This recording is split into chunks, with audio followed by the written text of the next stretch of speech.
Le moteur de mes activités de recherche, c'est de répondre à ma curiosité et de voir avancer tous mes projets de recherche. Bonjour, je suis Conchi Ania, directrice de recherche de CNRS au laboratoire CEMTI à Orléans, où je suis aussi animatrice de l'équipe NAFMAT. Je travaille sur des matériaux nanoporeux, notamment sur des matériaux nanoporeux carbonés, pour des applications de l'environnement et des conversions d'énergie. Nous nous intéressons à des matériaux nanoporeux qui ont des propriétés de haute surface spécifiques et de port de taille nanométrique. Ces deux aspects les confèrent des propriétés exceptionnelles pour des applications dans les domaines de piégeage de polluants, aussi de détection et encore la catalyse.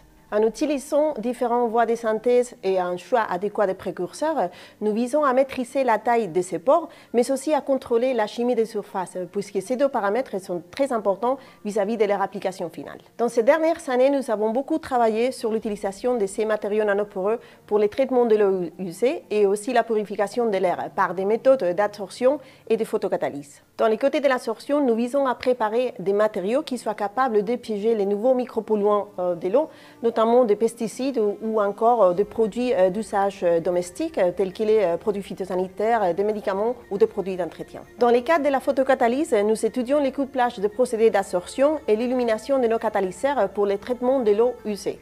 La présence des nanopores dans nos matériaux nous permet d'accélérer le piégeage des micropolluants et d'autre part, la présence aussi des groupes de surface sensibles à la lumière nous permet de promouvoir la dégradation.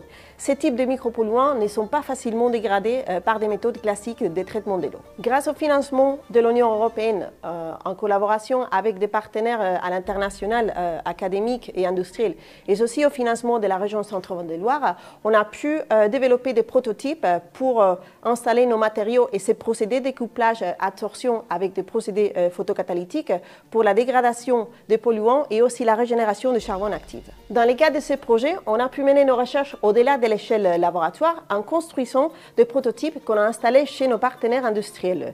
Ceci nous a permis d'évaluer la fiabilité de couplage de procédés d'absorption et de photocatalyse pour la dégradation de ces micropolluants et on a pu suivre le procédé pendant plusieurs mois en conditions réelles d'opération. Dans les domaines de la conversion d'énergie solaire, nous nous intéressons aux procédés photoélectrochimiques pour la production d'hydrogène verte, la conversion d'ammoniac à partir des nitrates présents dans les eaux usées et la production de combustible solaire à partir de CO2. De manière générale, on s'intéresse aux interactions matériaux nanoporeux et lumière pour rechercher de nouvelles applications. Dans ces contextes, dans un projet européen en collaboration avec des partenaires africains, nous utilisons nos matériaux carbonés avec des propriétés photoluminescentes comme couche photonique pour améliorer la conversion et la durabilité des cellules photovoltaïques. Au début de ma carrière, j'étais honorée avec le prix national L'Oréal UNESCO pour les jeunes femmes dans la science. À cette époque, nous développons des activités en relation avec l'utilisation d'absorption pour l'élimination des micropolluants. Ces médailles d'argent aujourd'hui représentent une reconnaissance à toutes ces activités qu'on a menées dans les dernières 20 ans et qu'on a su valoriser à travers de l'implication dans des projets de recherche. Cette médaille est aussi une belle reconnaissance à une équipe de récentes créations au CNRS. En 2017, suite à la portabilité de mon projet européen ERC, nous avons déménagé au laboratoire CEMTI où nous avons apporté de nouvelles compétences de recherche.